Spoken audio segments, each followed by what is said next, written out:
Hi, hello. Quick little reminder that I have a community Discord server. Trust me, if you like Kingdom Hearts, Final Fantasy, any type of game really, you should probably look in the description and join my Discord, and trust me, after this video, you're gonna want to because my boy, my guy, my girl, we have a lot to discuss regarding this topic. Again, link in the description, but that's enough of an intro, let's dive right on to the video.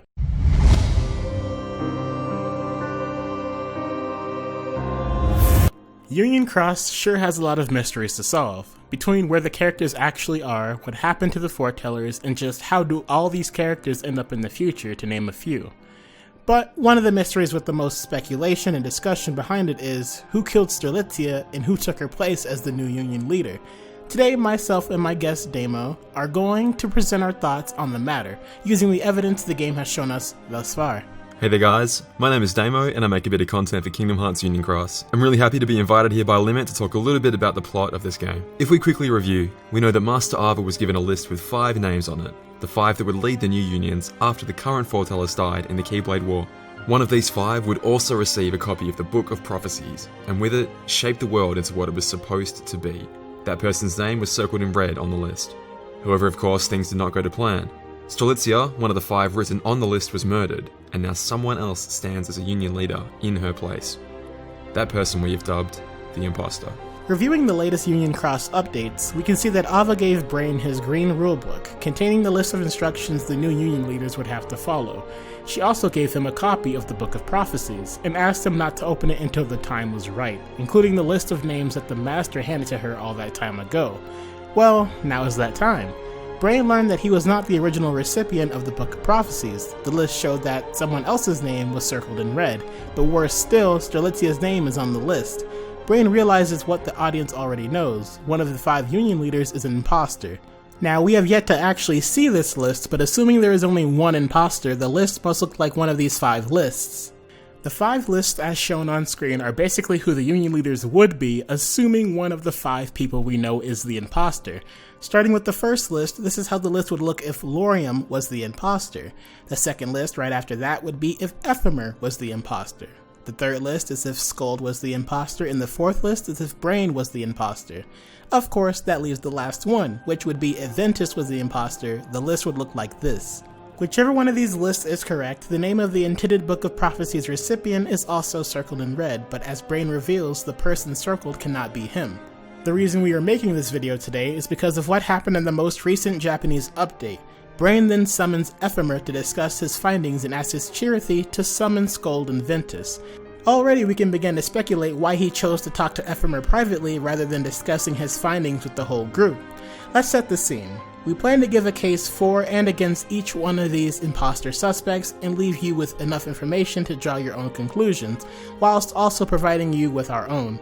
The following options for who the imposter could be is under the assumption that there is only one imposter, except in the case of possibly Skuld and or Ephemer. Option A, Laurium is the imposter. So, let's start by assuming Laurium is the imposter. Many would say that he is the most obvious choice. For a starter, we have never seen him in-game receive the green rulebook. Not to mention, we've never seen him be recruited as a Dandelion in the first place, at least not in front of us as the players.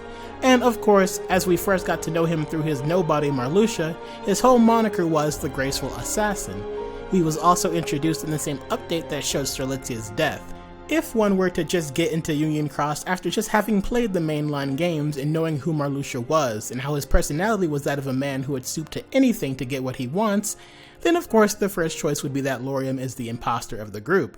In the most recent Japanese update, we see Brain confronting Ephemer and telling him about his findings, and later in said update, Brain's Chirithy goes to retrieve Ven and Skuld, meaning that Laurium is the only one excluded and Brain is choosing not to involve him. Could this mean Brain is informing the other Union leaders of the imposter within their midst? Why else would you exclude Laurium? To take this idea to its most extreme, what if the whole story of Laurium being Strelitzia's brother is a complete lie? This is something that Laurium has stated to the Union leaders and Elrena, but there is not a single person alive, or available at least, that can verify his claim. What a perfect alibi. Laurium is so concerned about his sister, he couldn't possibly have been involved with her disappearance. If you look at his actions through a certain lens, he's even chasing up loose ends to see if they would be suspicious. And with the perfect cover story, Laurium is free to investigate and meddle in the data world completely unchecked. We've already seen him directly entering the data archives under the guise of looking for a backup data of Strelitzia. Well, what if he already knows that he isn't going to find one? What if he's there to upload a literal virus into the system, not a metaphorical one that Brain is claiming to be?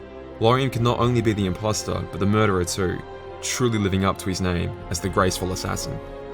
Now, let's assume it couldn't possibly be Laurium.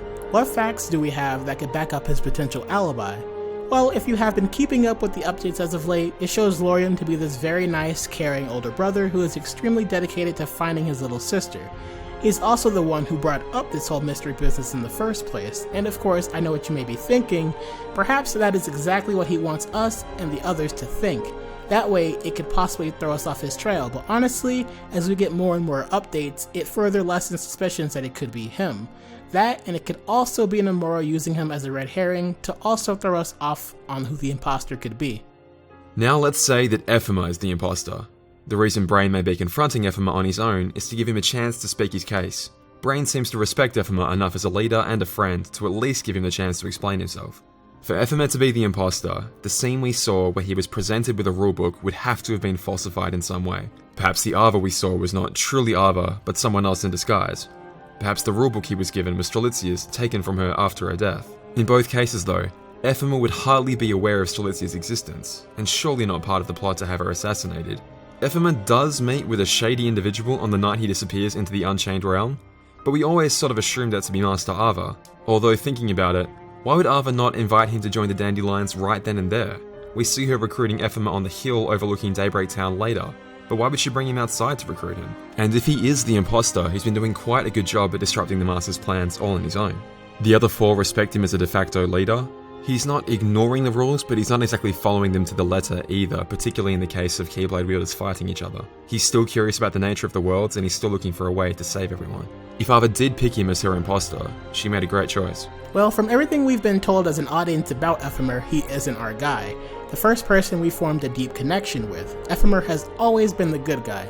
A great friend who has had our back through thick and thin. He's shown to fight with us and defend us, all the while putting himself in harm's way for the sake of every one of his friends. Not to mention, if we are able to take every scene we have seen with Ephemer at face value and there is nothing being left out in regards to his encounters with Master Ava, we believe we could just rule him out entirely.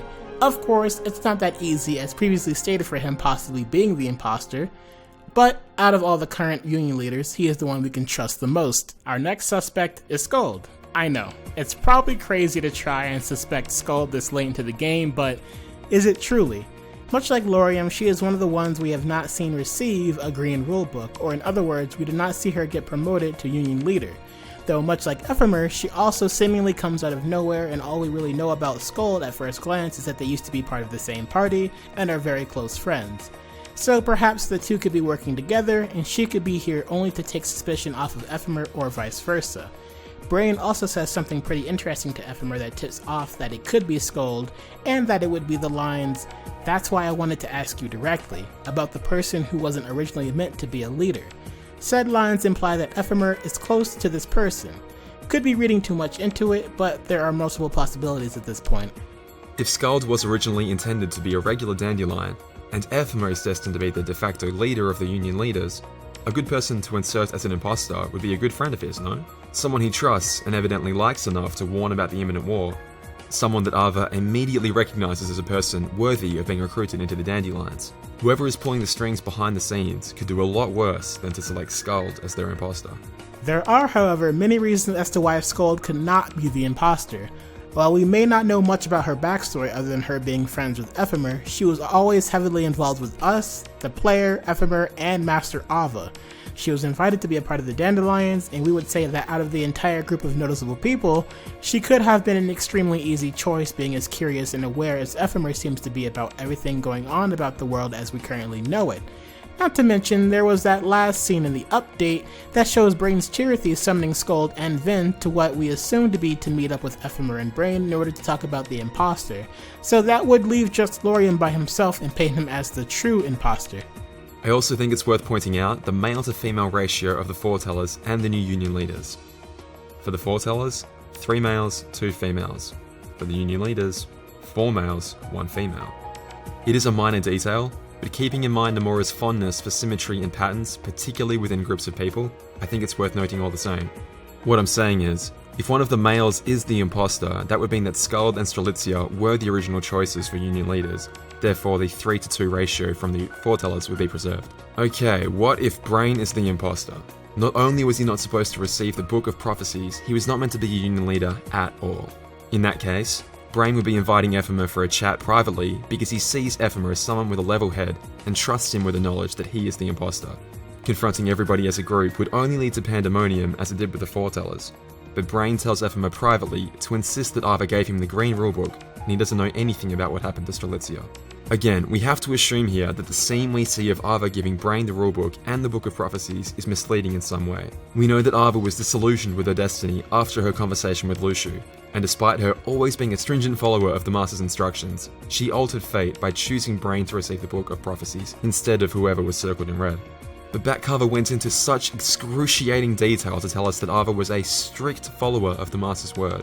I cannot see this conversation, where she deliberately disobeys his instructions, taking place until after her conversation with Lushu. So Ava takes back Strelitzia's rulebook and takes her life, inserting Brain as a virus in the Master's program, specifically to foil his plans. Lushu specifically refers to there being an unforeseen virus within the Master's program, a name which Brain also dubs himself. It seemed almost 100% confirmed to many of us that Brain was the imposter from the day Kingdom Hearts 3 was released. However, in hindsight, perhaps things are not so clear. Perhaps it is Brain's understanding that fate can be changed that sparked his decision to become that virus, i.e. he was always destined to be a Union leader, but he was not destined to alter fate the way that a virus in the program. Here's the problem though. For Ava to be dead set on changing the future and giving Brain not only a green rulebook, but also the Book of Prophecies right before the Keyblade War, with barely any time left before the Dandelions actually took off, she must have already decided not to give the rulebook and the Book of Prophecies to their intended recipients. My entire argument for Brain being the imposter, however, hinges on Ava's conversation with Lushu being her breaking point, her catalyst to desperately try and change the future the Master had planned. These two statements cannot both be true at the same time. Ava cannot have already decided to not give the book to its intended party without first having already disobeyed the Master. I don't think Brain can be the imposter. What if Ven is the imposter? Well, first and foremost, Ven seems to be very unfamiliar with the contents of his rulebook. As Ephemer discusses the Union leader's task to make the wielders fight each other, Ven is completely surprised by this information, before trying to play it off as if he'd simply forgotten it. His overwhelmingly negative reaction to this news clearly says to me that no, he has not merely forgotten. This is the first time he is hearing about the idea, and he doesn't like it. Ergo, he simply has not read his book. And seeing as if Ven truly is in possession of Strelitzia's rulebook, he'd have received it only a few days ago, literally as the Keyblade War was beginning and he was forced to flee his reality. I think that's pretty plausible that he hasn't had a chance to read it yet. As I am sure we have all heard by now, there are very convincing theories that might just lead Ven to not being just the imposter of the group, but also Strelitzia's murderer. First things first, at this point, Ven would still have his darkness, or Vanitas inside of him. Now who's to say what would happen if the darkness within anyone else was extracted into its own being? For all we know, that darkness could take on its own identity the same way Vanitas did and be a strong one at that. But the only example we have so far in this universe is of the relationship between Ven and Vanitas, and we cannot deny that Vanitas is a particularly powerful user of the power of darkness, able to manifest his own variety of threatening creatures and be extremely close to the darkness without ever falling victim to it. It would be remiss of us to not mention the I am darkness line spouted by Vanitas in Kingdom Hearts 3. If this were to be taken at face value, you could easily read that Vanitas is the darkness present in Union Cross, which ties into him being Strelitzia's murderer. Given what we know about time travel in the series, that may actually be plausible. For all we know, Vanitas could have time traveled back to a past version of himself, Ven, to alter events in the Age of Fairy Tales. Vanitas doesn't even truly have a body to discard after all, but could the shy, sweet Ven we have seen so far, darkness within him or not, be capable of murder? I don't think so. Though while there are a bunch of clues that could lead to Ven being the actual imposter, there are a few things that are keeping him from being the prime suspect. The first thing being one of the ending cutscenes of Kingdom Hearts 3. In said scene, we see Ven having somewhat of a very happy ending with both Terra and Aqua. As they place their wayfinders on the memorial left for Ericus, they begin to walk away, but Ven notices a Chirithy, presumably his, watching him. Ven opens up his arms and Chirithy jumps into them. We bring up this point because if Ven was to be the imposter, but also the one who would murder Strelitzia to get her green rulebook, why would he get such a happy ending with his charity many years later in Kingdom Hearts 3? It wouldn't add up. There's also the fact that Brain's charity ends up summoning both him and Skuld to what we believe to meet up with Brain and Ephemer to talk about the situation, so in the end, that would just leave Laurium out and support the case that he would be the imposter and not Ventus. The final option. Perhaps Brain, Ephemer, and Strelitzia are the only true ones on the list, and there are multiple imposters. Strelitzia was not only taken out for a rulebook, Luxord and Demyx perhaps were also meant to be Union leaders. This scenario is somewhat of a special case, seeing as if it is indeed true, we have no way of tying it to any real clues beside the scene in Kingdom Hearts 3, where Xemnas reveals that organization members 9 through 12 have ties to the ancient Keyblade War. We've seen where Larxene and Malosha fit into that, but as of yet we have no idea where Luxord and Demyx do. Although there are some pretty fun theories out there. The only real evidence we have for the idea that there are multiple imposters is that nothing in particular has ruled it out, and Brain initially speaks to only Ephemer. Has he realized that the two of them are completely outnumbered, comrades with a bunch of imposters? Perhaps, but perhaps not. Next will be our individual thoughts on who we both think the imposter is given the current evidence, and we will be starting with yours truly. So, after everything is said and done, who do I believe to be the imposter in the group? Well, at first I was having a real back and forth between Laurium and Ventus. While there is a bunch of evidence for Ven in particular, for some odd reason there's just something in my mind telling me it's not him, and that he could just also be set up as a potential second red herring next to Laurium. What, with the whole darkness inside him thing, as well as the missing 8 Keyblade, Vanitas' line at the end of KH3 calling him darkness, all these little obvious clues, while don't help his situation, I can't help but think there is something more going on. After making this video though, my current opinion has changed a bit. While I do think Ventus is the obvious pick, and trust me, I wouldn't be surprised if it ends up being him or Vanitas or what have you, I equally have as much of a suspicion on Ven as I do for both Skuld and Laurium. That being said, I don't trust anyone 100%, but the ones I can say I openly trust the most would be Ephemer and Brain due to the events of the latest update. If I had to put an order from the most suspicious to the least suspicious, it would have to be Skuld first, but is tied with Ventus, then least suspicious to me at least is Laurium because again, I do believe he is set up to be a sort of red herring, and it would be too obvious if it were him. Not to mention it would go against everything he has been doing, but who can really know until it's confirmed? This may seem like a cop-out answer, but to me personally, I'm still not sure who the imposter is yet. Every time I come back and look over the evidence I've collected, I always come up with a different answer. I still think first and foremost that Lu Shu should know who the mystery person is. And when his report literally says that someone has pulled a switcheroo, there is now an imposter that represents a virus in the system, then unless Nomura is being obnoxiously obtuse, that person can only be Brain. But if that is the case, then why are they stretching the mystery out for so long? We found that out back in January. Then my brain starts saying, well, they wouldn't even bother dragging this mystery out unless the imposter isn't Brain. So then it must be one of the other four. And again, knowing Nomura's love of patterns, I feel the urge to say that it's not Skuld, and that leaves only our 3 boys, Ven, Laurium, and Ephemer. And it can't be Laurium unless he's quite literally made up the entire story about his relationship to Strelitzia as a fantastic cover story, which he is committed to extraordinarily well. I feel like the timeline we've been shown so far rules out Ephemer, though that would be a pretty cool twist, and that just leaves our little friend Ven. And with the evidence we have, I honestly think he is the most likely person to be not only the imposter, but potentially Strelitzia's murderer as well. He hasn't read the book, he's unsure of what's going on, he's wielding a darkness-oriented Keyblade, Vanitas lingers within him, it's just all too perfect. But that's almost my problem with the theory, it's written all over the wall. I suppose that's exactly what happens when you stretch a mystery out over such a long span of time though. People are bound to figure it out eventually, and with only 5 possible suspects that it could be, there is a convincing case built for all 5 at this point. I think we can pretty confidently say that whoever Darkness is, they are the murderer, and that surely the imposter will be revealed in the next story update, which should hopefully be around by the end of January. Of course, all our evidence collecting means nothing against the true power of the series, retcons. And if this series has proved anything, it's that nothing is truly ever off the table. I'm just as excited as you guys to find out the answer to this mystery. I'd love to hear your thoughts on whatever that answer may actually be. I want to say a big thanks to Limitform for having me guest write and appear on this video. It's always a fun time cracking into the mysteries of Union Cross, as well as the entire Kingdom Hearts series, and this one only gave me 6 migraines, so that's good. If you guys want to hear me ramble more about the Kingdom Hearts series, you can always catch me doing that on Twitch, get me into a tangent and I'll be going for half an hour, and of course on my YouTube channel where you can find a catalogue of me talking absolute nonsense for a long time. Thanks again, I'll see you guys later. And that, ladies and gentlemen, would be the end of this Union Cross Theory video. Both Damo and I would like to thank you guys so much for watching the video.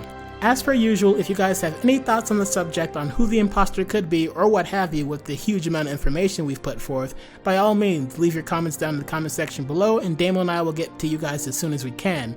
Let's really try to spark up some more conversation and theories down there before the update comes out, because if we are able to guess who it is, or one of you are able to, that would be legendary. And then the next Union Cross video I do, I'll make sure to remember to shout out the individual that was right, and you will be known as a god on this channel. That's all from us though. Once again, we wish to thank you guys for watching. If you are new, maybe you could consider hitting that subscribe and like button. It's free.